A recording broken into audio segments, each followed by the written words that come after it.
ஏப்பா கடைக்கார, இந்த கடையில இருக்கிற எல்லா பொருளுக்கும் லாபம் வச்சுதானே விக்கிறீங்க? ஆமா, லாபம் வச்சுதான் வைக்கிறோம். அப்புறம் எதுக்கு எங்க காசு ஏமாத்துறீங்க? ஏங்க கடைக்காரவங்கள பார்த்தா உங்களுக்கு என்ன கொள்ளக்காரவங்க மாதிரி தெரியுதா?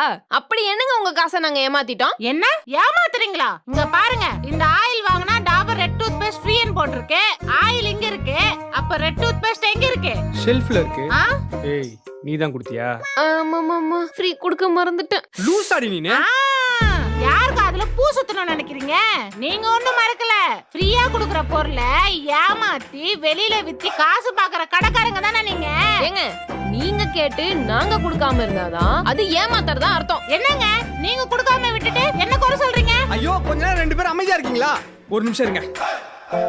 இந்தாங்க, இதானே புடிங்க ஃப்ரீ பொருள். கடைக்கு வந்தா ஒரு பொருளை சண்டை போட்டுதான் கேட்கணும்னு அவசியம் கிடையாது. அமைதியாவும் கேட்கலாம். அடுத்த வாட்டி வந்தா அமைதியா பேசுறேன். வரேன்.